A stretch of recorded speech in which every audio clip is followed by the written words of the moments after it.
천자문 정도만 공부하시다가 이게 공부하시려면 조금 힘드실 거예요. 용어들 자체도 좀 낯설고 내가 지금 여기 왜 앉아 있나 생각하시는 분들도 계실 텐데 조금 시간 좀 지나셔야 됩니다. 다시 말해서 그러니까 전체 나중에 그 주역 64개 한 바퀴 다 돌고 다른 공부도 두루두루 다 하시고 하면 이제 공자님이 말씀하신 개사전의 말씀 한마디 한마디가 두루 참 중요하다라는 걸 느낄 겁니다.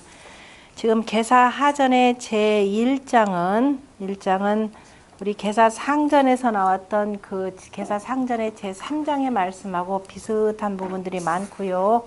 거듭거듭 그 다른 측면에서 해석을 하고 계신 겁니다. 자, 보면은 제1장 1절을 같이 읽어보죠. 팔괘성렬하니 상제기 중의요. 인이 중지하니 효제기 중의요. 그 다음까지 읽을까요? 강요상추하니 변제기 중의요. 개사언이 명지하니 동제기 중이라. 그 다음에 길흉회린자는 생호동자야요. 거기까지만 합시다.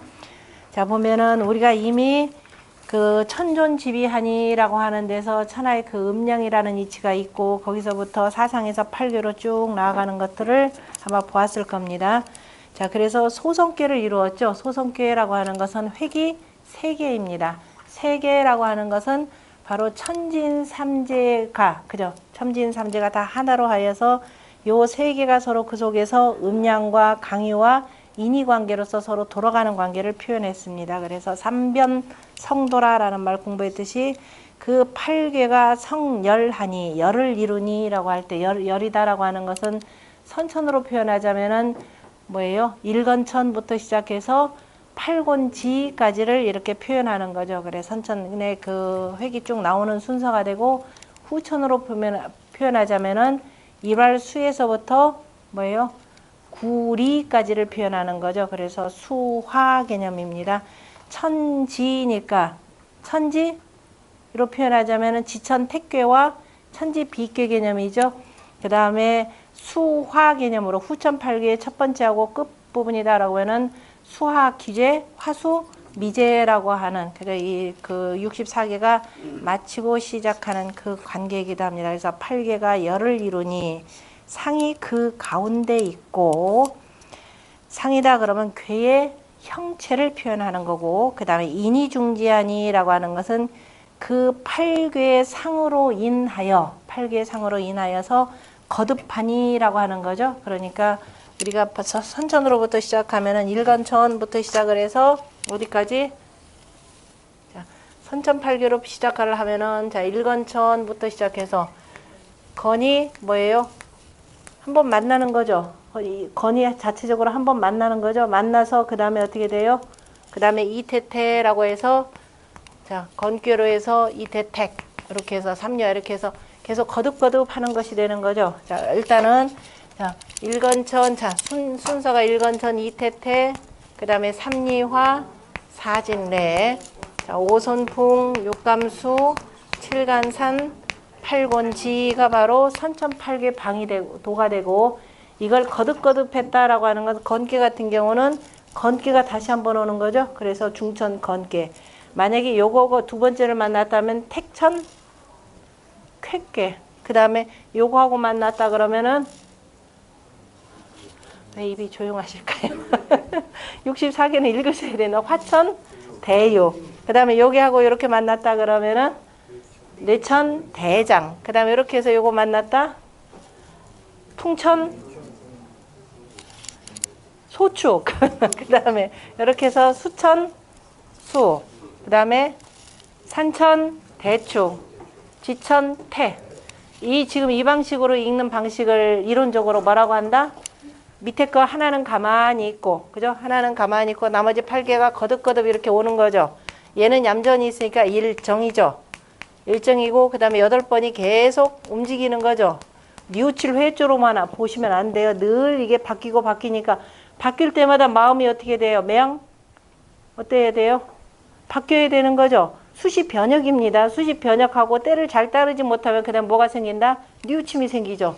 아이고, 그때에 맞춰서 이걸 잘해야 되는데 일정 8회 법칙에 의해서 표현하는 것이 되고 이게 이제 인이 중지가 되는 거죠.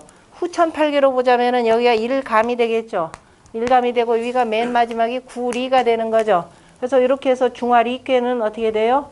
선천팔계에 아니 선천상경의 가장 마지막 계가 되는 거죠. 중수감계다 그러면은 선천에서 29번째 계 되는 거죠. 그 다음에 이것이 거듭거듭 만나면은 화수 아니 여기서부터 그냥 수화 기재계는 63번째, 화수미제는 맨 마지막 궤. 이게 다 어디 인이중지하여서 이겁니다.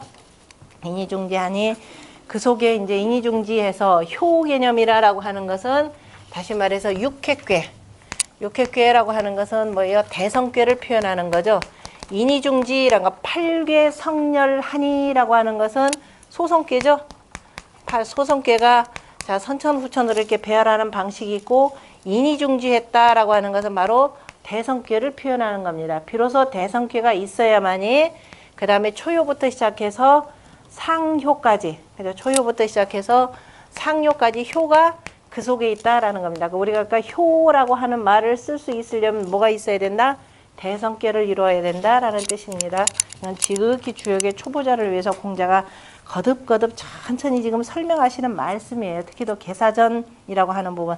계사전, 그 다음에 계사상하전, 뒤에 가보면은 설궤전, 서궤전, 잡궤전. 이게 전부 다 뭐냐면 주역의 초보자들을 위해서 하신 말씀입니다. 그런데 말씀이 어렵죠. 그럼 우리가 이제 공부가 워낙 안 돼 있으니까 그렇다라고 보시면 되고, 그 나머지 거기 주자의 본의에 지금 제가 설명했던 내용이 있고요. 그 다음에 강유상추하니라고 돼 있죠. 강과 유가 서로를 민다라고 했는데요. 강유상추라고 하는 것은 기본적으로 태극도 자체가 자 양기운이 점점 올라가면은 이게 미는 거죠. 추가 되면은 음기운은 어떻게 돼요? 추가 되면 음은 뭐예요? 물러가게 되는 거죠. 퇴하게 되는 거죠. 추라고 하는 것은 추는 진하는 거죠. 나아가는 것이 되는 거죠. 추진이 되면은 자 음은 물러가고 그다음 음이 가서 이렇게 나아가면은 밀면은 양은 어떻게 된다? 물러가게 되는 거죠. 그래서 강유가 상추한다라고 하는 것은 서로를 민다라고 하는 것은 강이 강해지면은 음은 밀려나고 그죠? 음이 밀면은 강이 밀려나고 이런 뜻입니다.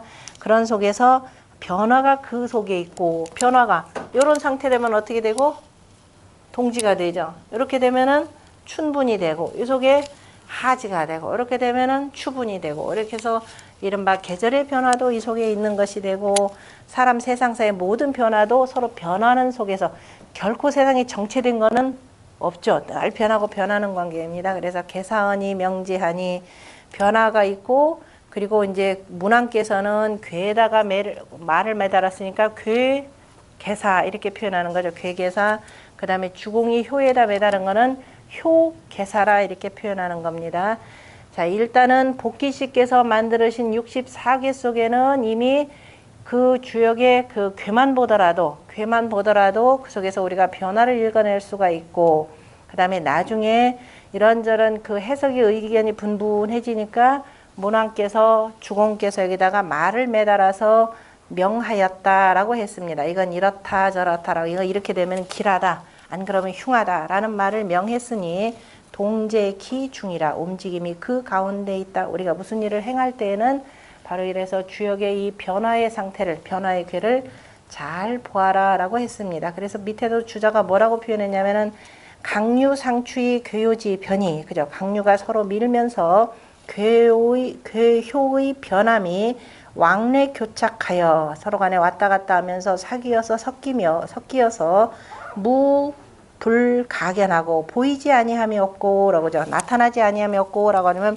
무불가연하고 이렇게 되죠. 가연하고 성인 인기 여차이 차 계지 사하여 이명키 길흉하니 그래서 성인이 이와 같음으로 기여차 그 이와 같음으로 인하여서 다 말을 매달아서 그 길흉을 명하였으니 이렇게 되면은 길하다 이렇게 되면 흉하다 흉할 경우는 자 피흉하고 길하다 그러면 그걸 잘 취해서 나아가라 이렇게 했으니까 기점자는 즉 점자는 소치 당 동지 효상도 역주로 차이니라 점을 치는 자도, 그죠? 점을 치는, 점이라고 하는 것도, 뭐 점을 치는 자도, 당치, 당근지, 아니, 소치, 당동지, 효상. 그죠? 마땅히, 치라고 하는 것은 만날 치자입니다. 그래서, 점이라는 것도 만나서 마땅히 움직이는 바의 효상, 그죠? 효상 또한 바로 이에서 벗어나지 않느니라. 그러니까 점 짓는 자라기보다 점이라는 것, 이렇게 보면 되겠네요. 점이라는 것도 바로 이 범위를 벗어나지 않는다. 점이라고 하는 것은 늘 변하기 때문에 변하지 않는 궤를 말하는 본궤라 그런다 그랬죠. 본궤고 그 다음에 변했다라고 하는 것은 바로 뭐다? 직궤라라고 이렇게 표현을 했습니다. 그러니까 본궤와 직궤의 그 움직이는 상황을 잘 보고 그 다음에 길과 흉과 회, 뉘우침과 그 다음에 인색함이라고 하는 것은 생호 동자예요. 다 움직이는 데서 생겨나는 것이고 사람이라고 하는 것 자체가 이미 살아있는 사람이니까 어떤 경우든지 움직이지 않는 경우가 없죠. 기본적으로. 그러니까 움직인다라는 것은 특히도 뭐냐면 사업, 일에 대해서, 일 속에서 표현하는 건데 우리가 일을 하다 보면 당연히 잘 되는 일도 있고 잘못되는 일도 있고 그 다음에 뭐예요? 아이고 잘못했는가 보다 하고 뉘우치는 일도 있고 아이고 참 저거 어디서 뭐 점수도 못 따겠네 하는 그 인색한 일도 있을 것이다 라고 하는 것. 그 길흉회리린이라고 하는 것은 다 우리가 움직여서 일을 하는 데서 다 나타나는 것이라는 뜻입니다. 그 다음에 그 뒤에 같이 읽어볼까요? 강유자는 입본자야요 변통자는 추시자야라 길흉자는 정승자야니 천지지 도는 정관자예요. 일월지 도는 정명자예요. 천하지 도는 정부일자라. 거기까지요. 강유라고 하는 것은 바로 입본자야요. 근본을 세우는 것이고 변통자는 추시지야라. 강유라고 표현할 때 강유라고 하는 것은 원래가 자, 일초요 여기가 강자리죠. 강이고 유, 강유, 강유가 되는 거죠. 음자리에 음이 양이 오면은 강이 되는 거죠. 만약에 음자리에 양이 와도 이건 뭐냐 강이라 표현하는 거죠. 만약에 여기서 이 음이 왔다 그러면 이걸 뭐라고 한다? 유라 이렇게 표현하는 겁니다. 그러면은 양자리에 유가 왔다 이렇게 표현하는 거. 자리상으로는 자 요거 자체가 강이죠. 1, 3, 5는. 그 다음에 이거는 유죠. 다시 말해서 양 이쪽은 자 양. 그 다음에 음이 되는 거죠. 그런데 괴를 뽑아서 양효가 나왔다 그러면 그 양효를 뭐라고 한다?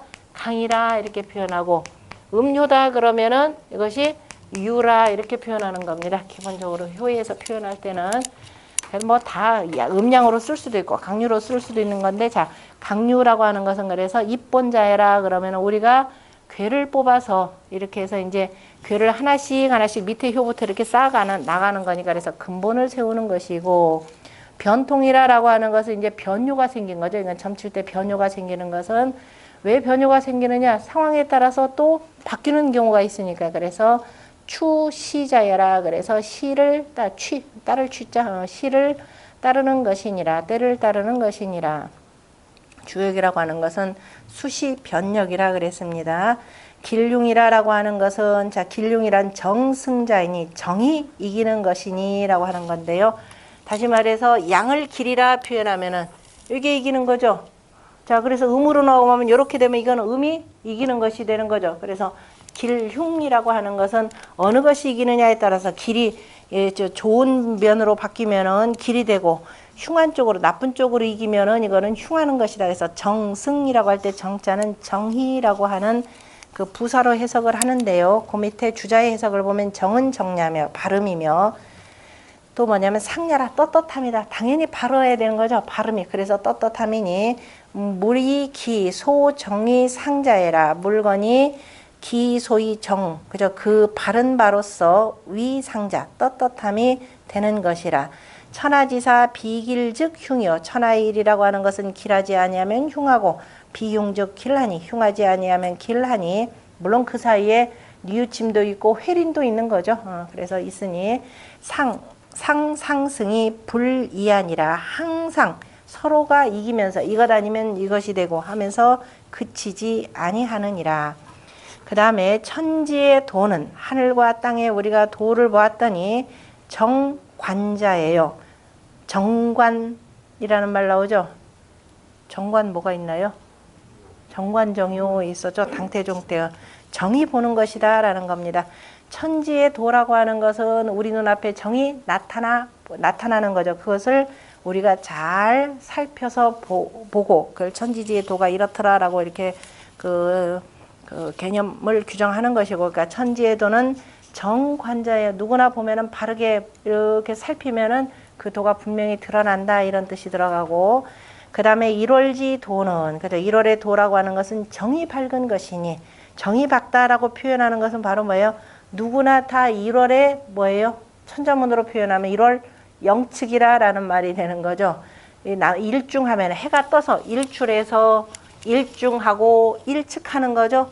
달이라고 하는 것은 차면은 지고 영하면은 허하고 영어 소식의 이치가 있는 것입니다. 그래서 누구나 다 볼 수 있는 것이고 정이 밝은 것이라 라고 표현했고, 그 다음에 천하의 움직임이라고 하는 것은 정부일자이라, 천하의 움직임은 정이 한 가지이라 이렇게 표현했습니다.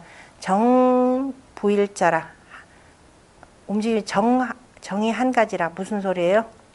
천하의 움직임이라고 하는 것은 늘 어떻게 된다? 뭐예요? 영허 소식으로 해서, 그죠? 늘 순환 반복하는 요 이치가 있습니다. 한 번 양이면은 한 번 음하고, 한 번 음이면 한 번 양하면서 늘 이렇게 해서 같이 이어지는 거다. 정일이다라고 하는 것은 공자의 표현으로 표현하자면 해가 뜨고 지고 하는 거죠. 해가 뜨고 지고 하면서 천하 만물이 다 생하거나 아니면 무럭무럭 자라거나 그 다음에 죽거나 하는 이런 이치입니다. 그래서 공자가 오도는 이리관지라라고 하는 것도 바로 이 일이라고 하는 데서 나오는 것이 되고, 또는 뭐 태극이라라고 표현할 수도 있는 것이 되고, 우리가 여기서 이제 주역의, 대한민국의 주역이라는 게 크게 이제 두 갈래 길이라 이렇게 표현하는데, 누구누가 있죠? 기밀부. 정역의 기밀부의 일부라고 하는 것도 여기서 따가지고 이름을 붙였다 이렇게 하는 겁니다. 정이 한 가지라고 하는 건데요. 한결같다라고 하는 그 일이라고 하는 것은, 자 이제 뭐 거기 붙이는 거는 뭐 그분 얘기고, 일이라고 하는 것은 바로 이리관지, 공자가 오도는 이리관지라고 하는 내용과 바로 통하는 내용이고, 우리 지난 시간에 공부했던 황제음부경이 뭐예요? 일시 무시일의 그 일종무종일의 바로 일과 다 통하는 내용입니다. 그래서 오도는 이리관지라라고 하는 우리 역의 도라고 하는 것도 역시 다 하나로서 통하는 것이고, 그래서 천하의 움직임이라는 것은 정이 무릇 한 가지인 것이니라. 확연하게 누구나 다 한 가지 이칠 뿐이라라고, 이기 일원론 입장이기도 하죠. 이기 일원론 개념인데, 그 밑에 그 본의에 보면은 관이라고 하는 것, 정자부터 한번 볼까요? 그 위에 보면 정자 천지지 도는 하늘과 땅의 도는 수상하여 항상 상을 드리워서 이 시인이라, 사람에게 보이니라. 그때 상을 드리운다라고 하는 천수상, 하늘은 상을 드리웠다 이렇게 표현하죠.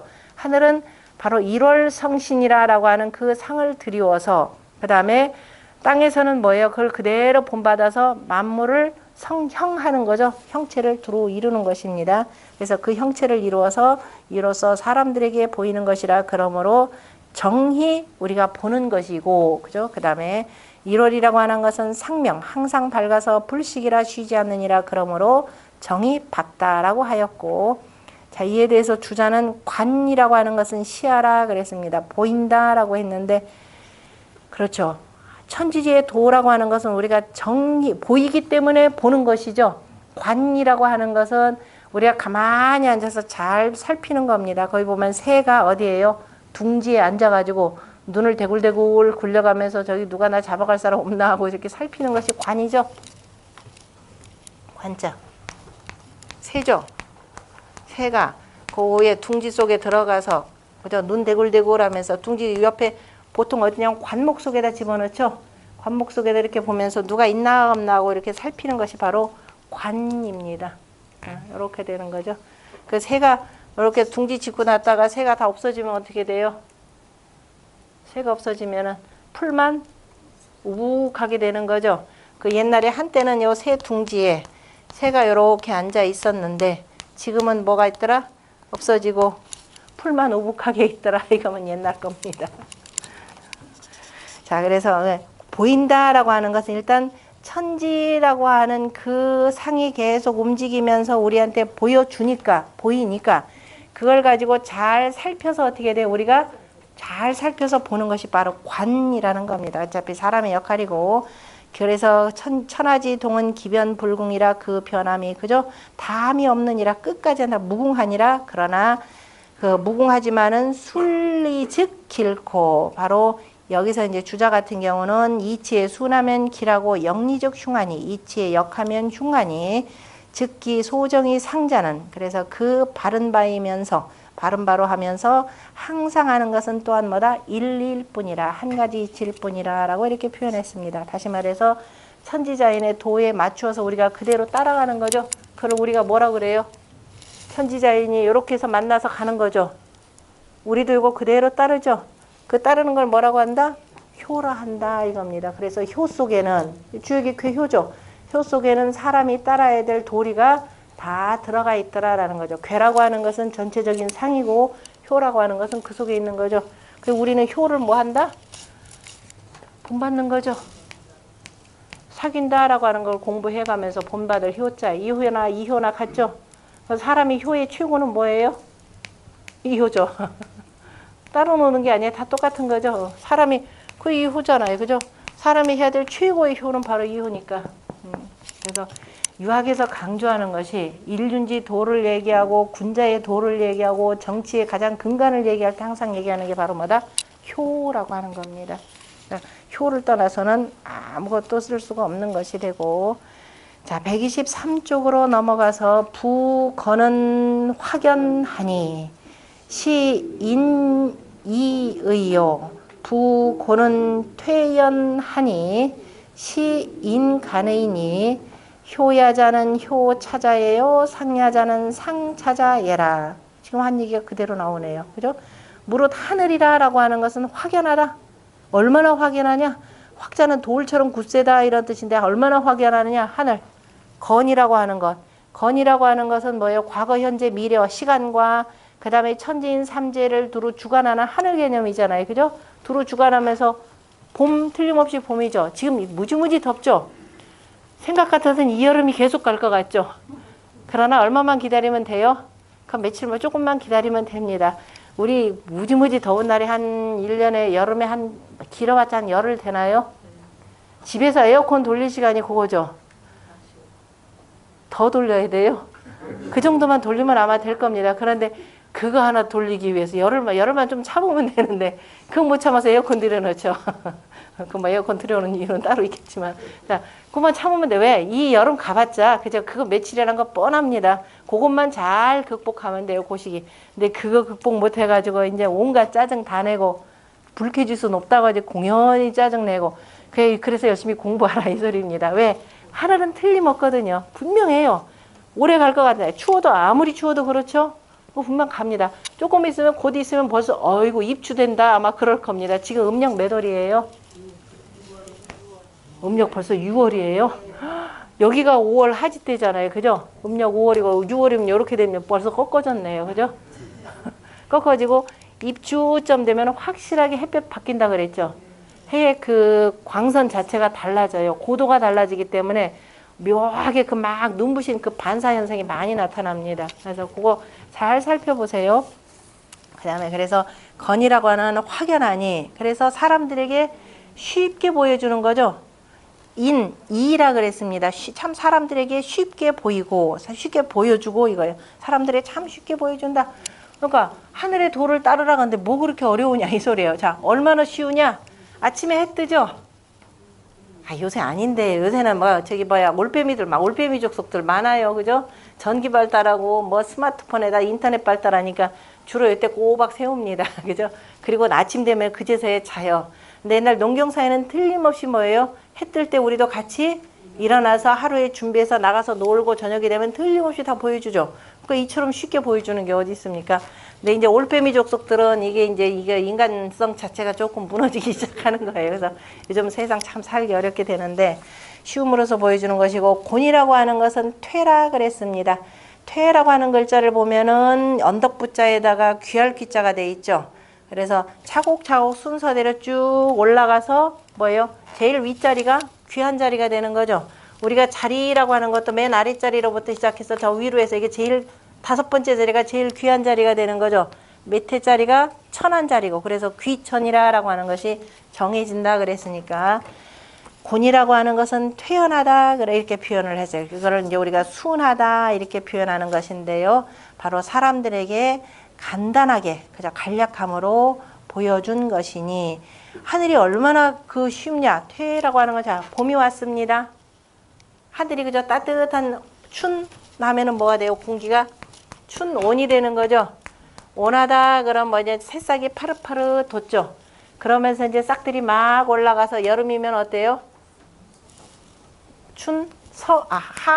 서가 되는 거죠. 굉장히 무성해지죠.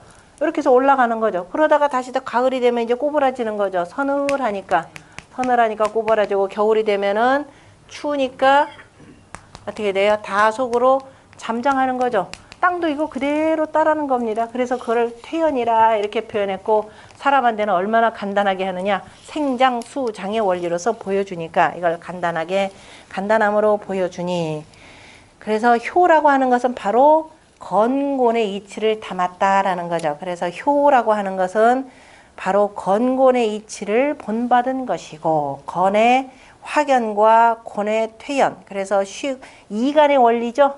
앞에 이간이라고 하는 것도 개사전에 이미 1장인가에 나왔죠. 이간의 법칙으로 그랬습니다. 그래서 효라고 하는 것은 효라, 이를 본받는 것이고, 건곤의 이치, 천지자연의 이치를 본받은 것이고, 그래서 상이라고 하는 것은 상차자해라, 바로 이러한 이치를, 건곤의 이치를 그것을 본뜬 것이 주역의 괴상으로 만들어 놓은 것이더라. 그래서 주역의 이치를, 우리가 건곤의 이치를 우리가 개인이 만나가지고 일일이 천지자연을 매번 관찰하기는 어렵지만은, 이미 옛날 성인께서 상과 효에다가 담아 놓으셨기 때문에 역을 잘 공부하면은 바로 건곤의 이치, 천지자연의 이치를 두루 파악할 수 있다라는 뜻입니다. 그래서 효상은 동호내하고, 길흉은 동호외하고, 공업은 현호변하고, 성인지정은 현호사하니라. 그래서 효와 상이라고 하는 것은, 자, 여기서 효와 상 또는 효상 이렇게 표현하면 되는데, 효와 상은 동호내하고 라고 하는 것은 바로 이 궤 안에서, 요 궤 안에서 효의 상 자체도 그렇고 요 안에서 움직이는 것이고, 효와 상 해도 되고, 그러니까 효와 상은, 효의 상은 이렇게 하면 되겠는데, 효의 상은 안에서 움직이고, 왜냐하면은 여기서 상은 별도라는 게, 이제 주역의 그 점을 치는 개념으로 표현하자면은, 우리가 18번 해가지고 뭐예요? 한번 3변 해가지고 한 번씩 뽑는 거죠. 효 하나 나오고, 효 하나 또 이루고서 마침내 상이 나오는 거죠. 그래서 효와 상은 거기서 보면은 동호내하고, 안에서 움직인다라고 하는 것은 우리가 시초점을 치는 속에서 이런 말입니다. 그 밑에 주자가 보면은 내라고 하는 것은 위, 시, 괴지, 중요 그랬죠. 시초에, 그죠? 시초에 그 괴의 속을 이루고, 그 다음에 길흉이라고 하는 것은 현호외하고, 길흉이라고 하는 것은 바깥에서 나타난다라고 하는 것은, 자, 뭐예요? 우리가 요 일을 하면서 요 괴 자체는 이미 길흉이다 뭐라고 정리는 돼 있겠지만은, 실질적으로 이게 드러나려면 내가 무슨 일을 해야 되는 거죠. 무슨 일을 해서 여기에 맞춰서 요 상황에 과연 이 상황도 좋아야 되고, 내가 효의 위치도 이런 말해서 중정한 위치다 그러면 잘못될 일은 특별히 더 없습니다. 그래서 그 길흉이라고 하는 것은 시초, 거기 주자가 보면은 시괴지외라 그랬습니다. 시초 괴의 바깥을 이룬다라고 하는 거니까, 이미 괴는 말고 내가 이 괴를 통해서 그냥 뭔가 일을 하는 데서, 그죠? 이치에 합당하게 하면은 길할 것이고, 그러지 못하면은 흉할 것이다라는 그 시초 외에 바로 그 뒤에 있네, 공업이라고 하는 말, 그 일 속에서 나타나는 것이고, 그 일이라고 하는 것을 앞에서 뭐라고 표현했냐면은 움직인다라고 하는 동개념으로 표현했죠. 움직이는 속에서 길흉이라고 하는 것은 바로 움직이는 가운데에서 생겨난다. 그 앞에 121쪽에 마지막 줄에 뭐라고 됐어요? 길흉회린자는 생호동자야라 이렇게 표현을 했습니다. 그러니까 우리가 뭔가 일을 하기 위해서 하느라고 움직이는 가운데에서 나타나고, 그리고 그것이 다 맞춰지면 공업은 현오변하고라는 겁니다. 그 공의 일이죠. 공업이라고 하는 것은 공을 세우고 그 일에 대해서 공을 세우고 하는 것은 현오변이다. 변함에서 나타난다라고 하는 거니까 우리가 일을 해나가다 보면 또 예기치 않은 일들이 자꾸 벌어지잖아요. 이런 막 국가적 토목공사라는데 생각지도 못하게 이를 분명히 예보상으로는 뭐 예측이 잘못됐을 수도 있지만 이거는 비가 전혀 안 오는 줄 알았는데 생각지 못하게 기압골이 느닷없이 변해가지고서 막 이제 폭우가 쏟아져서 어디 길이 다 흐트러지더라. 그죠? 원래는 이런 것도 예측을 해가면서 공기를 이렇게 조절을 해야 되는 거죠. 그러니까 공업이라고 하는 것, 그 일의 성공이 되는 거죠. 일의 성공이라고 하는 것은 바로 변하는 데서 나타나고 그 변하는 것에 대해서 얼마나 잘 대처해서 이뤘느냐, 이루어지 못했느냐라는 겁니다.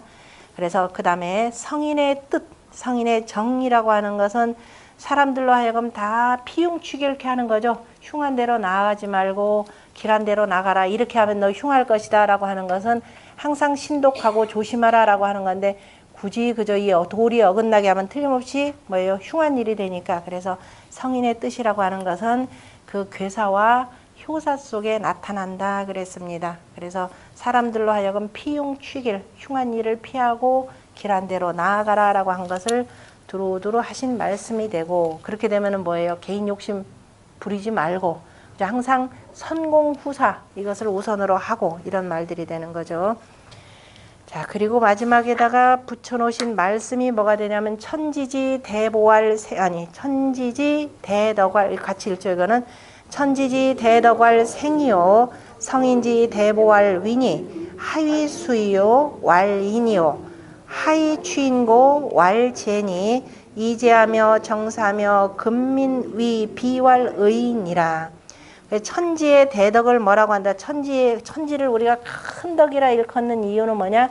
만물을 생하는 데서 나오는 겁니다. 그래서 생이라라고 해서 당연히 죽음이라라고 하는 것도 얘기도 되지만은 일단 시작이 중요한 거니까 그래서 천지의 대덕이라고 하는 것은 생이더라.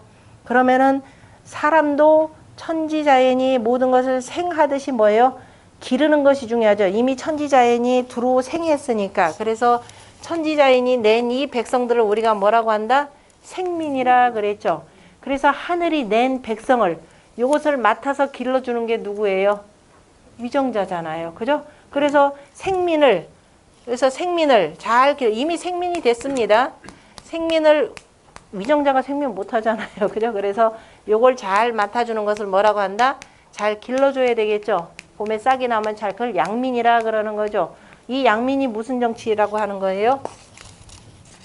공부 다 했잖아요. 이름 일량지위 도요. 계지자 선이요 성지자 선이라. 원자는 선지장야라. 뭐예요? 선정이죠. 그렇게 표현되는 거예요. 그 다음에 또 이걸 인이라고도 표현하죠. 인정이 되는 거죠. 이제 좀 이해되나요? 이렇게 하면 돼요. 이걸 그냥 외우려면 힘들어요. 그죠? 봄이란 말, 봄의 덕이 되고 그 정치의 최고의 정치라고 하는 것은 하늘이 낸 백성을 잘 길러주는 것, 양민해주는 거죠. 개인은 우리가 이제 도가 같은 경우는 양생이잖아요. 그죠? 자기 몸을 어떻게 잘 보자는 양생이고 백성들을 양생해주는 게 양민이 되고 그것이 선으로 표현하자면 그죠? 도와 선과 선 개념으로 표현하면 선정이 되고 그 다음에 오덕으로 사덕으로 표현하자면은 인정이 되고 다 같은 얘기더라 라는 겁니다. 그래서 어진 정치가 뭡니까? 라고 물어보면 뭐 해야 돼요? 선정이다. 선정이 뭡니까? 물어보면 하늘이 낸 백성을 죽이지 말고 이거죠. 죽이지 말고 잘 길러줘야 된다. 죽인다는 게 뭐냐? 전쟁 일으키지 말라. 그 다음에 우리나라 이 양극화 풍토 속에서 그죠? 이 젊은이들 장가도 못 가고 어디 못 하고 그죠? 이 이른바 개인 가장 기본적인 소득 보장도 안 돼 있어가지고 죽는다 이 소리 나오는 거 아니에요. 그죠? 그건 양민이 아니죠.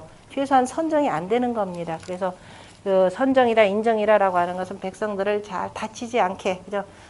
그죠? 하늘로부터 부여받은 그 명대로 잘 살 수 있도록 만들어 주는 것이 바로 이런 정치더라라는 겁니다. 그렇게 하려면은 이러한 생각을 갖고 있는 사람이 그 위에 그 자리에 있어야 되겠죠.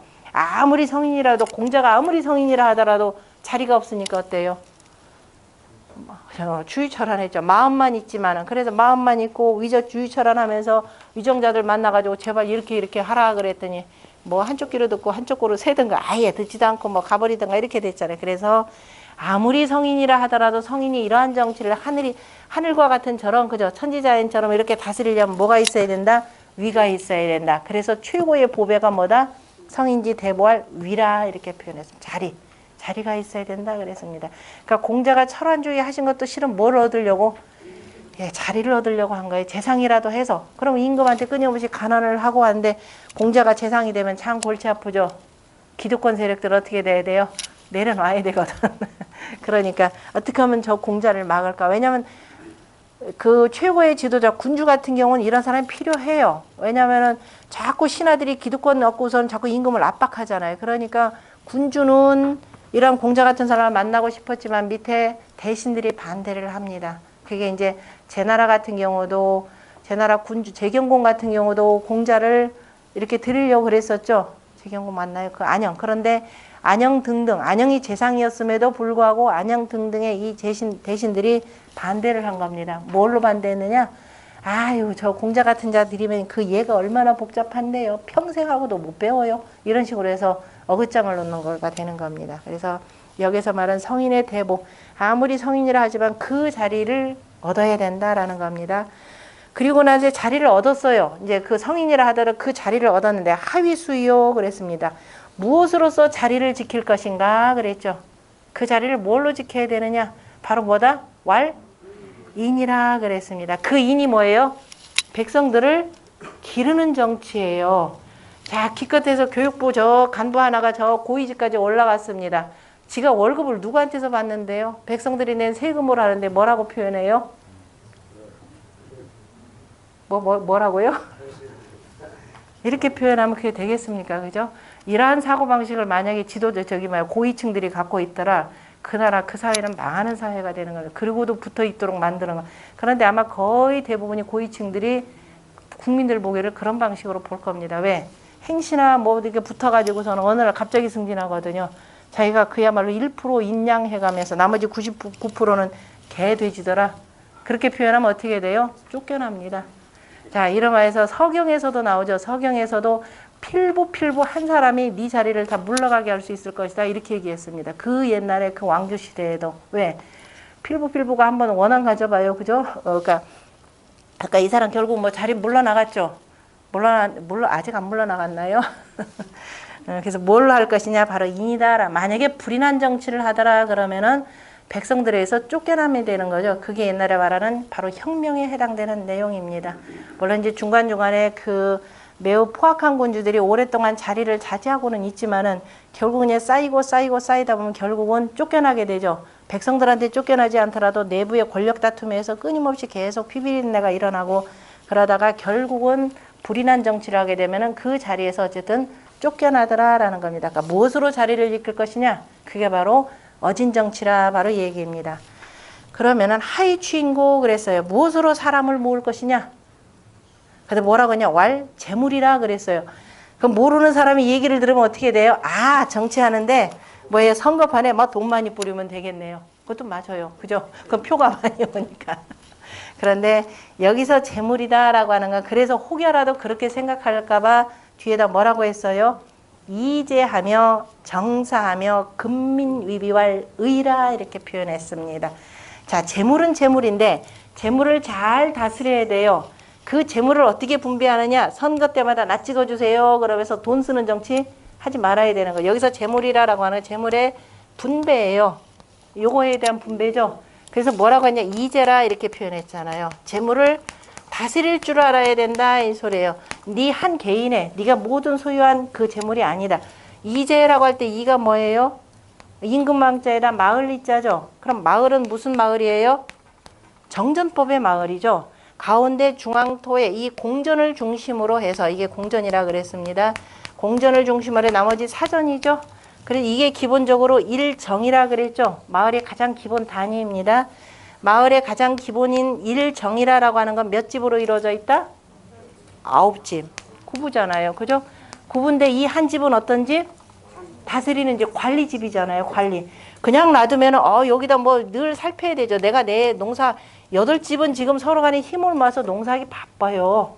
돌아가면서 그죠? 계속 일하고 공전해야 되고 가을이 되면 또 추수해가지고 또 하고 또 관가도 뭐 해야 되고 또 뭐예요? 도로 사업 토목공사도 해야 되죠. 또 부역도 서야 되죠. 무지무지 바쁘잖아요. 그죠? 그래서 적절하게 그런 것 등등을 배치해 줄 사람이 바로 요 지도자입니다. 그래서 뭐 여기가 공전에 해당되죠. 요걸 가지고 국가의 세금에 해당되는 거죠. 요즘 말로 하면 세금으로 충당하는 거죠. 그래서 기본적인 구부가 되고 그 다음에 그 일부마다 그죠? 일부마다 어떻게 된다?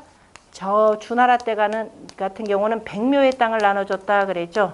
은나라 때는 70묘가 되고 하나라 때는 50묘. 그때 이제 뭐 이런저런 그 뭐예요? 그 생산 관계 때문에도 이제 연결돼요. 어쨌든 주나라 때 확립된 게 최소한 100묘가 기본입니다. 100묘에 따라서 그 집안의 식구, 그 다음에 이제 그 토질의 비옥도에 따라서 이게 이제 그 조금 더하는 게 있게 되는 거죠. 그리고 이제 벼슬 자리에 있는 사람에 따라서 어떻게 돼요? 대부가 되면은 이거의 몇 배, 이런 방식으로. 그러니까 하사, 중사, 상사, 그 다음에 대부, 경대부, 이런 식으로 해서 그게 이제 자세하게 나온 것이 맹자가 되는 거죠. 지난번에 우리 뭐 저쪽 땅에서 그 고양이법 만드는 거다라고 하는 것도 그 CEO들 일반 기초 뭐죠? 가장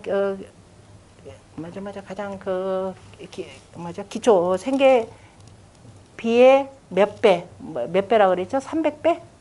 그러니까 이렇게 만들도록 만드는 것도 다 이제 이런 원리에 해당되는 겁니다. 그러니까 이런 말에서 뭐 CEO들이건 국가관리 뭐 대통령의 월급이다 얼마라고 하는 것도 기본 그 방식들이 있습니다. 누구의 몇 배 이런 방식으로 쭉 하는 거니까.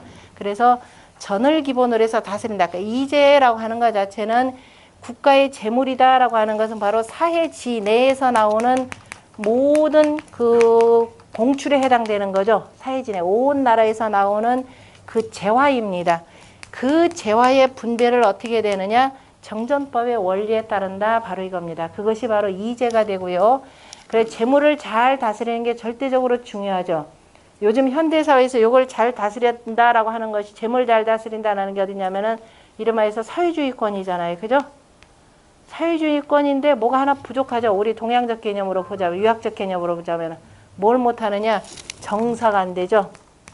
말을 바르게 하는 거. 말이라라고 하는 것은 바로 우리가 뭐냐면은 그 도덕이라 이 개념으로 보셔야 되는 겁니다. 도덕 정치가 돼야 되는데, 그래서 여기 보면은 정사며 말을 바르게 하며 그랬습니다. 말이라라고 하는 것은 말은 기본적으로 뭐다? 바른 말이 아니면은 하지를 말아야 되는 거죠. 우리가 언고행 행고원이라 그랬습니다. 언행일치가 돼야 되는 겁니다. 그러니까 이른바 공수표 날리지 말고, 그 다음에 근민 위피 그랬습니다. 백성들이 위피, 그릇된 짓 하는 것, 잘못된 짓 하고 혹시라도 욕심내가지고서 저놈 땅을 뺏으려고 하거나, 그 다음에 어디 저 시장을 열어가지고서는 혹시라도 이익을 홀로 다 탐하려고 하는 거, 요것들 막아주는 게 누가의 역할이냐면 국가의 역할이 되는 거죠. 요즘에는 거의 국가의 기능이 상실했다라고도 볼 수가 있습니다. 왜냐하면 경찰이나 군대라고 하는 이 공권력이 이게 살아있어야 되는데, 이 공권력 자체가 뭐예요? 부패해버리잖아요. 그죠? 이 부패해버리면은 그 백성들이 국민들 사이에서 뭐가 좀 서로 이익 탐해서 자기 걸로 끌어들이려고 하는 것 자체를 막지를 못합니다. 이게 그 공권력 자체가 바로 서지를 못하니까. 그래서 정사라고 하는 말은 쉽게 표현하자면은 법에 의거해서, 그죠? 최소한 법의 규칙이라는 게 있잖아요. 그죠? 법에 의거해서 그 법에 따라서 처리를 해야 되는 겁니다. 그죠? 그 다음에 그리고 그 법에 따라서 백성들이 그릇된 짓들을 하더라 그러면은 지위 고하를 막론하고 그에 따라서 똑같이 처벌하는 것, 그것을 바로 뭐라고 한다? 의라고 이렇게 표현합니다. 그래서 공자의 그 정치라고 하는 것은 인이라 이렇게 표현하는 거죠. 기본적으로 백성들을 살리는 정치가 바로 어진 정치가 되는 거죠. 백성들을 살리고 그 사회를 단단하게 만드는 것이 바로 뭐더라? 의라고 하는 것이 되는 겁니다. 그래야 그 사회의 기강이 바로워지는 거죠. 그 사회의 기강이 딱 바로워지는데, 그래서 인의를 바탕으로 해서 바깥으로 표출되는 게 뭐다? 예라고 하는 것이 되는 거죠. 예라고 하는 것. 이게 잘 이해가 되고 소리로 표현하자면 악에 해당되는데요. 그래서 예악이 바로워져야 된다라는 겁니다. 그런데 공자 당시 사회에서는 뭐나 예만 발달하죠. 그때 이 인의라고 하는 건 철저하게 무시됩니다. 그러니까 그 예는 주로 뭐가 되더라? 문식이 되는 거죠. 겉으로 꾸미는 것이 되더라라는 겁니다. 이러지 않으려면 항상 뭐 해야 된다? 알아야 된다 이 소리입니다. 알아야지. 그래서 논어에 가장 많이 나오는 게 바로 뭐다? 지 알아라 이겁니다. 알아라. 그래서 학위 시습부터 해야 되는 거죠. 학위 시습해서 나중에 맨 마지막이 뭐예요? 부지라는 거죠. 알지 못하면 군자가 되지 못하고 알지 못하면 그죠? 백성들 사이에 설 수도 없고 알지 못하면 뭐다? 사람을 알지 못한다 이렇게 표현했던 내용이 있습니다. 그래서 중요한 것이 바로 위가 있어야 되고 그죠? 그러한 성인 같은 분이 그 자리에 있어야 되는 것이 되고 그리고 나서 그 다음에 어진 정치가 받침이 돼야 되고 그 다음에 뭐가? 의가 받침이 된다. 그러니까 인의를 기본 바탕으로 해서 정사가 이루어져야 된다라는 그 얘기입니다. 바로 계사상전에서 뭐 효다 상이다 뭐 두루두루한 내용 효 속에 뭐가 있고 뭐 상 속에 뭐가 있고 다 한 얘기는 결국 뭐 하기 위한 것이다? 목표는 인의의 정치를 실현하기 위한 것이다 라고 하는 겁니다. 거듭거듭 이 문제를 잘 보시고 그런 그 인의라고 하는 것 인의라고 하는 것이 이제 조선시대에 와서 거의 뜬구름 잡는 얘기가 돼버렸는데 이 계사사전 1장에도 볼 때 의라고 하는 게 굉장히 중요하죠. 바로 재물 다스리는 문제죠. 이재, 정사, 금민위비라고 하는 요 세 가지 항목 이것이 그 실질적으로 뒷받침이 돼야 된다라는 내용입니다. 그 124쪽에 가보면은 바로 우는 제1장이라고 했고 차장은 언, 괴효, 길륭, 조화지, 공이라라고 표현했는데 말뜻들은 이렇게 굉장히 어렵습니다. 그러나 실질적으로 공자가 이 주역에 10개의 날개를 단 그 목적 자체가 바로 뭐냐면은 인의의 정치를 바로 세우기 위함이라고 하는 것을 분명히 하셨습니다. 나머지는 쭉 읽어 보시고요. 그 다음에 이제 계사하전 제2장이라고 하는 것은 몇 페이지까지냐면은 저기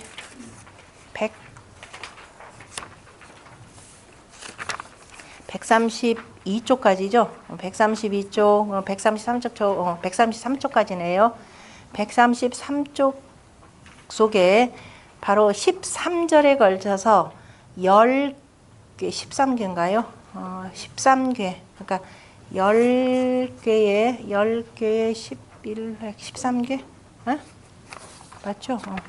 13개. 13개 몇 획이죠? 몇 효? 이따 따져보면 되는데, 일단은 13개, 여기서는. 자, 요 내용은 인류문명 13개요. 13개, 전체적으로 13개. 앞에서는 7개의 괴에 몇 개였죠? 8개의 효를 언급하면서 군자의 신독을 얘기했죠. 항상 군자가 근신하고 그저 삼가고 삼가라, 언행을 삼가라라고 하는 내용이고요.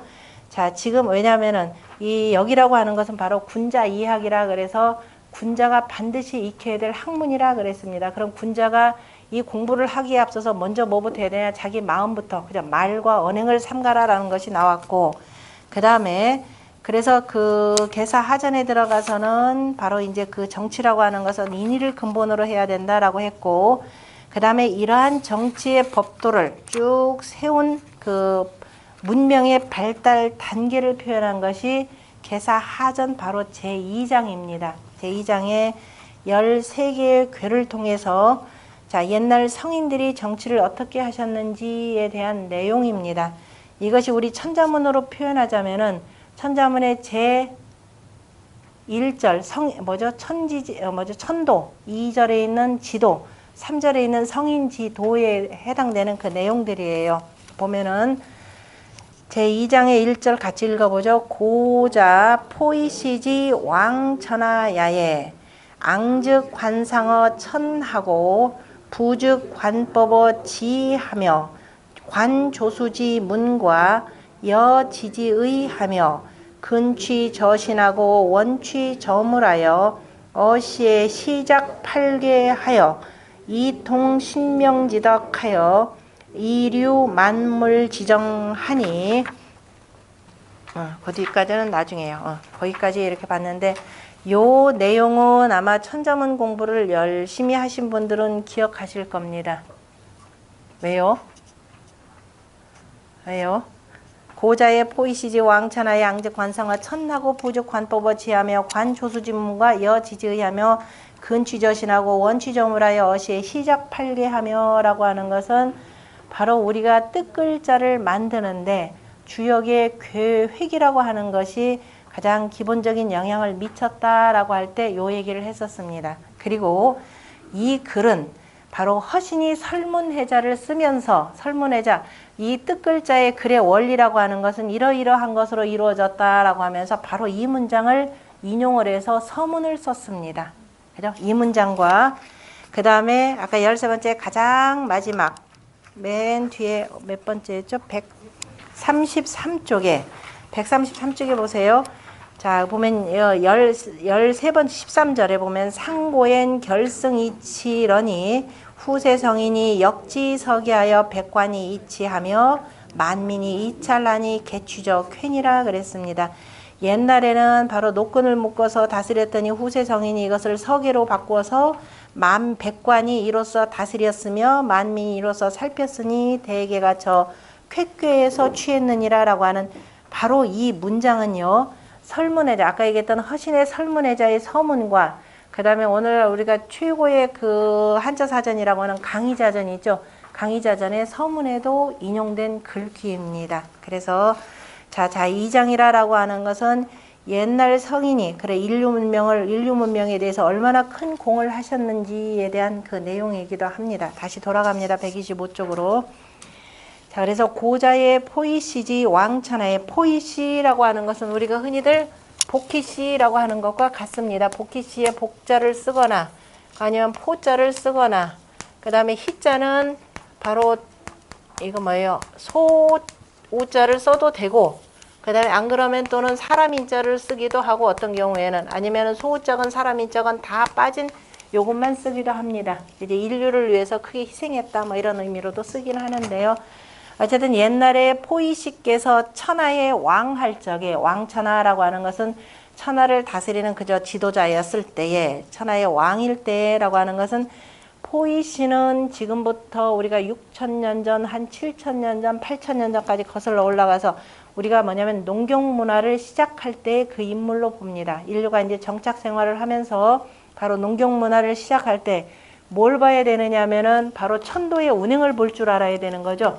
다시 말해서 때를 알아야 돼요. 이제 사람들이 오랜 동안 뭐예요? 이 방랑 생활을 하면서 틀림없이 어느 때인가 됐더니 대략 뭐 보니까 어느 때가 됐더니 우르르 하고 싹 트는 걸 발견을 했잖아요. 그러니까 야 이제 돌아다니지 말고 이렇게 해서 가만히 앉아가지고 밭을 읽어가지고서는 씨를 뿌리면 참 좋겠구나. 그런데 그게 언제지? 요걸 찾아야 돼요. 이제 언제인지를 살펴야 되니까 분명히 복희씨 등등의 당시에 요즘으로 표현하는 굉장히 똑똑한 사람들이 주변에 좀 있었겠죠. 그래서 이 해를 쭉 관찰합니다. 이렇게 해서 한 바퀴 뺑 돌아서 다시 여기 올 때까지. 그래서 맨날 세겠죠. 하룻밤 할 때마다 뭐 요렇게 세거나 아니면 정자체로 하거나 뭐 해가면서 셌을 거란 말이에요. 세고 나서 한 바퀴 해가 다시 해서 다시 싹 틀 때까지를 딱 쟀더니 대략 얼마?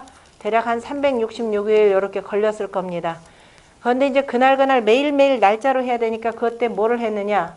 저 하늘에 또 뭐예요? 저 태양 말고 밤하늘에 저 달이 모양이 달라졌다 그랬죠. 달을 보니까는 뭐 낮과 밤 해가 뜨고 하면서 그날 밤에 보니까 달이 뜨고 해서 보니까 대체로 뭐예요? 대략 한 30일 단위. 그죠? 해 뜨고 지고 하는 30일 단위로 이렇게 바뀌더라라는 걸 발견을 했겠죠. 30일 어떤 경우를 보니까 뭐 29일 이렇게 되니까 그럼 태양이 한 바퀴 삥 돌아서 이렇게 할 동안에 달은 몇 번 차고 지더라? 12번. 기본적인 12번이죠. 그러니까 12번이면 대략 354일 될 거란 말이에요. 그래서 12번을 표시를 해야 됩니다. 그래서 어떻게 표시하느냐? 자, 아까 이제 표시해야 될 방식이 나무를 보니까 나무에 줄기가 있고 가지가 뻗는 거죠. 태양이 기본이다 그러면은 저 해라고 하는 것은 옆에 그저 부수적인 거니까 그래서 그 표현을 뭐라고 표현하냐면 양과 음부어로 나타나기 시작하는 겁니다. 그래서 양이 꽉 찼을 때를 이렇게 되고 그 다음에 다 비면은 이렇게 보면 되는 거죠. 6개만 있으면 12개 다 표현하는 거죠. 반반으로 해서 그죠? 하나가 자라고 둘 자라고 셋 자라고 넷 자라고 5 자라고 6개 자라고 그리고 다시 비고 비고 비고 비고 비고 되죠? 여기서 순 음인가 싶었더니 어떻게 돼요? 저 밑에서 양 하나가 이렇게 나오고 있었죠. 그 다음에 여기서 순 양인가 싶었더니 거꾸로 여기서 하나가 이렇게 나온 거죠. 이렇게 해서 쪼갠 거예요. 이렇게 해서 쪼갠 거를 뭐라고 표현했냐면 뭐라고 했던가요? 앞에서 거기 말고 이미 앞에서 공부했을 때 이렇게 쪼갠 거를 자 복희 씨가 하늘이 뭐요? 천수상 하늘이 상을 들여왔다 그랬죠. 하늘이 상을 들여오고 하출도 하수에서 그래 그림이 나왔고 낙수에서 뭐예요? 낙출도 그랬잖아요. 그죠? 그래서 하늘에서 나온 1부터 10까지의 수를 보고 8개를 그렸다 그랬죠. 8개를 그리고 그 8개를 아까 1.8의 법칙으로 해가지고 만드는 방식이 되는 거죠. 그래서 기본적으로 쭉 나갔더니 바로 1년 12대가 다 표현이 되는 거죠. 그래서 이거는 바로 요 해가 되고 이렇게 되면은 몇 개가 들어가요? 하나, 둘, 셋, 넷. 여기 앞쪽으로 붙어핀다면 이제 이렇게 들어가겠죠. 속에서부터 나오기 시작한다 그러면은 자 이렇게 되고 여기는 이렇게 되는 거죠. 내천 대장월 해서 여기서는 뭐가 돼요? 하나, 둘, 셋, 세 개 하고 지천 태월이 되는 거죠. 지천 태월, 대장월. 그 다음에 여기는 뭐예요? 택천, 여기서 쾌월 이렇게 되죠. 이것이 봄이 되는 거죠. 정월, 2월, 3월에서 이제 봄 되고 언제 씨뿌리라고요? 여기 때 씨뿌리라 이거죠. 이게 지금 조금 이따 여기 나올 겁니다. 그래서 이런 방식으로 만들었는데 그 과정을 공자가 뭐라고 했느냐? 옛날에 포의식해서 천하의 왕할 때 앙즉 관상하 천하고 우러러서 저 하늘에 상을 보고 이렇게 됐죠. 우러러서 열심히 상을 봤더니 뭐가 있었던가요? 하늘에 은하수의 별자리들을 본 거죠. 별자리에 쭉 이동이 보면 우리가 하도 개념으로 보시면 돼요. 그래서 1부터 10까지 쭉 펼쳐지는 이치를 보았고 그 다음에 부즉 관법어 지하여 구부려서는 봤더니 땅에 뭐예요? 법도를 보았다라는 거죠. 법이라고 표현한 것은 하늘의 관상이죠. 관상입니다. 하늘의 상이라고 하는 것이 바로 1월 성신입니다. 그 관상을 보고 자 북두칠성의 자류별이 이쪽에 있더라 그럼 간방 쪽에 있더라 뭐 인방 쪽에 있더라 그러면은 바로 정월이 되는 것이고 그죠? 저녁 무렵쯤에 북두칠성의 자류별이 어느 방향을 가리키느냐에 따라서 그의 몇 월이라고 하는 것들이 이제 정해지는데요. 그래서 하늘의 그 상을 따라서 땅에는 뭐가 되더라? 2월 달에 되니까 뭐가 파릇파릇 싹이 돋더라. 하늘이 그대로 가는 대로 그죠? 하늘이 그대로 가는 대로 순하는 거죠. 위에서부터 아래로 행하듯이 물은 위에서부터 아래로 가는 거니까 바로 이게 법입니다. 서구에서는 제가 웃기는 소리를 항상 하지만은 자 서구에서는 자 그런 법이 어딨니? 라고 이 말이 성립이 돼요 안 돼요? 우리는 그런 어린애들도 그러잖아요. 야 그런 법이 어딨냐? 절대로 악법은 있을 수가 없어요. 이 이론상 그죠? 악법은 왜? 법은 절대로 순리가 되니까. 그러니까 우리가 소크라테스는 저건 악법도 법이다. 그래서 뭐 내가 그 따로 죽는다는데 우리는 악법에 대해서는 어때요? 그거는 처부수해야 될 법입니다. 이게 운동권의 논리죠. 왜? 법은 순리잖아요. 그죠? 물은 위에서 아래로 하는 대로 이렇게 가고 하늘의 운행에 따라서 그대로 가는 것이 법이니까. 그래서 하늘에는 관상이죠. 하늘을 그래서 관상이 되고 그래서 옛날에 천문대를 뭐라 그래요? 관상대가 바로 여기서 나와요. 근데 이 의미를 모르니까 우리가 좀 뭘 모르면 좀 열등감이 있으면 자꾸 물러간다 그랬죠. 여기에다 져버렸죠. 이렇게 관상하면 뭐가 돼요? 그다음에 얼굴 들여다보고 밥 벌어먹는 사람들이 여기에 밀려가지고 이걸 바꿨단 말이에요. 그죠? 뭘로 바꿨던가요? 기상대 바뀌었어요. 기상하면 또 기상도 그렇잖아요. 그죠? 너 얼굴 기상이 왜 그렇게 생겼냐 이렇게 보니까 그죠? 그때 기상은 아마 이런 상이 되겠죠. 기상이 왜 그러냐 이렇게 되니까 이것도 말이 안 맞는단 말이에요. 그러니까 요즘 뭘로 바꿨어요? 요즘 여전히 기상청인가요? 뭐라고 그래요 요새? 기상청 맞나요? 기상청? 저 정확하게 보면은 바로 요게 되는 거죠. 관상대가 되고 요새 천문대는 천문대대로 지금 따로 두었습니다. 원래 천문대하고 기상대하고 원래는 같아야 되는 거죠. 왜냐하면 하늘의 별자리 이동에 따라서 움직이는 이 기상의 역할이 굉장히 크거든요. 근데 이제 요거 구분 못하니까 이렇게 만들어 놓고 그러니까 관상어천, 그 다음에 부족 관법어지 그랬죠. 앙즉 관상어 천하고 부족 관법어지라. 또는 하늘은 관하고 관법이라고 안 하고 또 저 뒤에서 한 번은 뭐라고 했어요? 찰이라고 표현했죠. 관찰, 관상 관찰, 살필 찰로도 씁니다. 그 다음에 그래서 땅에는 그 하늘의 상에 일월성신의 그 음량에 따라서 땅에서는 어떻게 되냐? 오행의 이치가 쭉 나오는 거죠. 그리고 나오며 그 다음에 그건 말고도 이제 이거는 하늘과 땅이라고 하는 것은 전체적인 큰 것들이고 그 다음에 사이사이로 이제 강론을 들어가야 돼요. 총론에서 이제 강론입니다. 가만히 봤더니 조수마다 새나 짐승들의 그 무늬를 보고 그죠? 이 무늬라라고 하는 것은 걔네들 그 각각의 생김새가 다르죠. 그런데 그냥 생김새를 다 표현하려면 어려워요. 확실한 게 뭐냐면 땅바닥에 찍은 발자국만 보면 이거 무슨 짐승이다 알죠. 그렇죠. 그래서 조수지 무늬라라고 하는 것은 새와 짐승의 발자국과 그 다음에 뒤에 여자가 들어있죠. 그것과 지지의 땅의 마땅함을 보고라고 했습니다. 땅의 마땅함이다 그러면은 땅이 높은 지역이 있고 낮은 지대 있고 저지대는 습지라서 뭐 어떤 것이 농사가 잘 되고 높은 지역에서는 뭐가 잘 되고 이런 것들이 있죠. 또 골짜기가 있고 양지 쪽이 있고 음지 쪽이 있고 하면서 그 땅의 마땅함을 보았으며 그 다음에 그래서 이제 사람이 살 곳이 어디가 적합하더라. 그 다음에 근취저신하고 원취저물 하며 가까이로는 저몸이다 그러면은 사람의 몸에서 취했고 그 다음에 멀리로는 저 물건에서 취하여서 그러니까 두루두루 천지 만물의 그 법칙들을 잘 살폈다라는 거죠. 살펴서 그래 이걸 가지고 뭘 만들었다? 시작 8개 비로소 8궤를 지었으며 그래서 8궤라고 하는 것은 우리가 이 중에서 하나를 뭘 따지냐면은 옛날에 황제 때 창일이 새의 발자국을 보고 뭘 그렸다? 글자를 만들었다. 이렇게 표현했죠. 그러면 새의 발자국이라고 하는 게 바로 뭐예요? 새의 발자국 어떻게 생겼던가요? 대체로 이렇게 쓸 겁니다. 그죠? 아니요. 이렇게 하나 있고 그죠? 발자국 앞으로 가는 것이라면 대체로 이런 모양이 되는 거죠. 그럼 새의 발자국을 보고라고 하는 것은 바로 뭐냐면은 양효와 긴 건 양효죠. 짧은 거는 뭐예요? 음효입니다. 다시 말해서 한문이라고 하는 글자는 글자는 긴 거 아니면 짧은 걸로 돼 있죠. 요 두 가지 뿐입니다. 네모라는 것도 긴 것이 되고 그 다음에 점이라고 하는 것 하나 이렇게 있는 거죠. 요거 주역의 괴라고 하는 것도 양효하고 음효가 되었다라는 겁니다. 그래서 그것들 총체적으로 다 합쳐가지고서는 하늘이라고 하는 것은 순양이니까 양으로 이렇게 됐고 땅이라고 하는 건 모든 것을 다 담으니까 이렇게 표현했고 이렇게 되는 거죠. 이렇게 해서 괴를 만들고 이 괴의 근거에서 또 글자가 나왔다라고 한 건 이제 제가 이제 말씀드리는 거고요.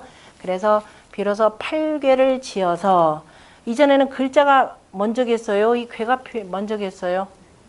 글자를 만들기까지는 굉장한 많은 시간이 걸리잖아요. 그죠? 그리고 뜻글자가 먼저겠어요. 소리글자가 먼저겠어요. 아직도 소리글자를 만든다는 건 대단히 어려운 거예요. 왜냐하면 인류가 굉장히 추상적 개념을 뭔가를 하나를 만들어 가지고 얼기설기 해가지고 만들어야 돼요. 근데 아무리 소리글자라 하더라도 이 동사형 공통적인 게 있습니다. 요거는 다 똑같죠. 소리글자, 뜻글자는 없지만 이 발음은 누구나 다 뭐예요?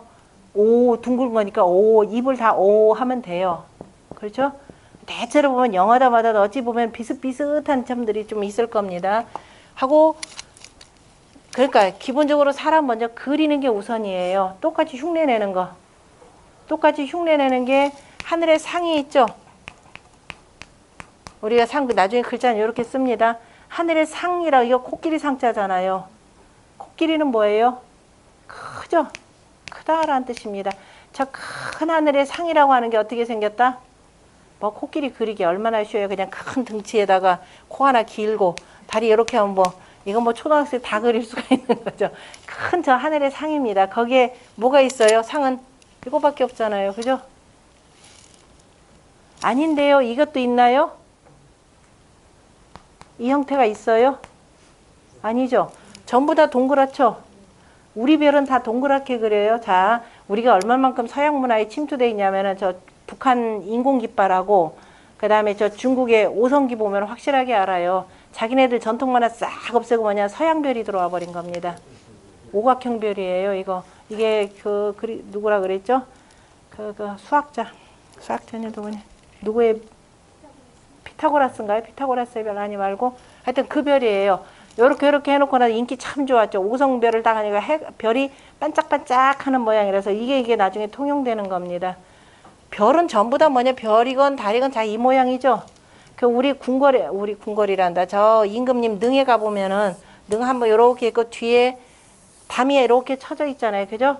요 지역은 특별히 저다면 이승이 아니라 저승이다라고 표현했고 저승을 어떻게 표현하느냐? 그냥 그림 몇 개만 그려놓으면 돼요. 그림 몇 개든가 조각 몇 개. 어떻게 하냐? 벽에다가 저기를 만들어 놓고 뭐냐면 화강암 있죠? 둥글게 깎아가지고서는 이렇게 표현했어요.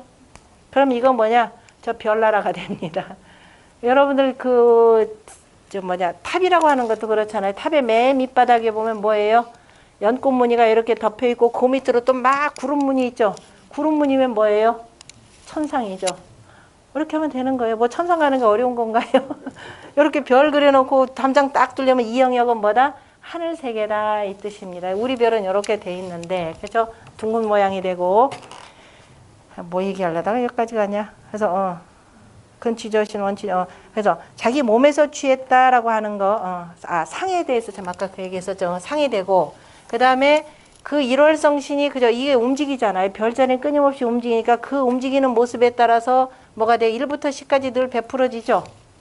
어디에서? 하늘에서. 그죠? 이것이 한 번 하고 끝이는 게 아니라 거듭거듭 되는 거죠. 거듭거듭 되면서 다 아름다운 형체들이 이루어집니다. 그래서 상형이죠. 그래서 상이다 그러면 하늘의 천상이죠. 형이다 그러면 뭐예요? 지형이죠. 우리가 관 뽑었지. 그죠? 형입니다. 하늘에서 저 앞에서도 한번 나왔던 내용. 그래서 상형이라고 표현을 우리가 상형문이 되는 거죠. 자는 아니죠. 자는 나중에 이제 또 지사하고 합쳐가지고 섞여가지고 만드는 거니까. 그래서 상형, 한자는 기본적으로 상형문에 근거한다라는 건데 그냥 본뜬 게 아니죠. 상형이라고 하는 것은 바로 뭐에서 뭐냐면은 모든 만물을 뭐다? 양과 음으로 나뉘어서 이걸 갖다 표현한 겁니다. 그렇죠?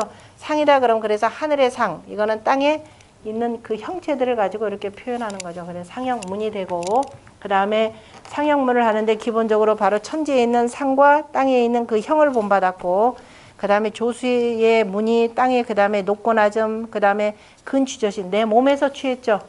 내 몸에서 자 하늘 그래서 하늘은 순하다라고 해서 이건 뭐냐면 하늘에 천원 지방 그러면 하늘은 네모나다 그래서 방정하다 이렇게 표현했죠. 우리가 그 곤괴에서 공부할 때 곤괴의 두 번째 효 표현할 때 뭐라 그랬어요? 유기는 다 잊어버렸죠. 직방대라 그랬죠. 곧고 네모나고 그죠? 크다 이렇게 표현했습니다. 곧고 네모나면서 그래서 누구하고 짝한데 여기한테 짝하니까 대라 이렇게 표현했죠. 항상 수학으로 표현하면 360도 똑같죠. 이렇게 표현하고 그 다음에 그 다음에 또 하나 뭘 표현할까요?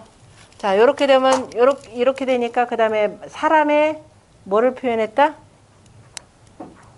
사람의 뭐를 표현했다? 근취저신 내 몸에서 취했다 그랬습니다. 요거를 하늘이라라고만 안 봤죠. 뭐라고도 표현했어요? 하늘은 제일 높죠. 사람 몸에서 제일 높은 거 머리통이죠. 머리통인데 머리통이 어때요? 둥글잖아요. 그죠? 머리통은 둥글면서 하늘에 뭐가 있어요? 하늘에 상이 있죠. 그 상이 뭐예요? 일월이죠. 해, 달. 그렇죠? 하늘에 해와 달이 두 개가 밝잖아요. 그죠? 내 눈에 두 개의 해와 달이 있죠. 그래서 밝죠. 그래서 그대로 모양이 되고 나중에는 또 이제 이렇게 되면 또 그 여러 가지 물건들이다 그럼 바깥은 밝고 안은 어두운 거 불을 여기다 표현도 하겠죠. 그죠? 사람의 저 몸에서는 뭐예요? 심장도 여기다 표현하겠죠. 그죠? 사람의 또 입이라고 하는 것도 여기서 나오겠죠. 그 입으로도 표현하고 보통 나중에 이제 뭐까지 표현하면 말도 여기다 표현하는 거죠. 말은 입에서 나오는데 많이 얘기하면은 뭐야? 타고 쓰고 마르고 이렇게 갖다 이렇게 붙이는 겁니다. 그것이 바로 근취조신, 바로 몸에서 취했고, 그 다음에 원취점을 저 물건에서 취했다. 자, 이것은 어떤 모양이냐? 바깥은 환하고 오니까 짐승으로 불은 또 올라가는 거죠. 짐승으로 표현하자면 새 중에서 가장 화려한 새. 꿩이죠. 제가 지금 꿩이라는 걸, 꿩을 여기다도 이렇게 표현하는 겁니다. 그래서 주역의 괴상이라고 하는 것에다가 바로 내 몸에 이치도 있고 저 물건도 있고 이런 것들이 있더라. 이 팔괘와 관련해서 모양은 나중에 저 설괴전에서 쭉 우리가 보게 될 겁니다. 그래서 이를 가지고서 이 팔괘를 가지고 이통 신명지덕하며 저 신명한 덕을 통하였으며 이로써 만물의 정을 분류해서 나누었으니 이렇게 됩니다. 좀 쉬었다가 그 다음 하겠습니다.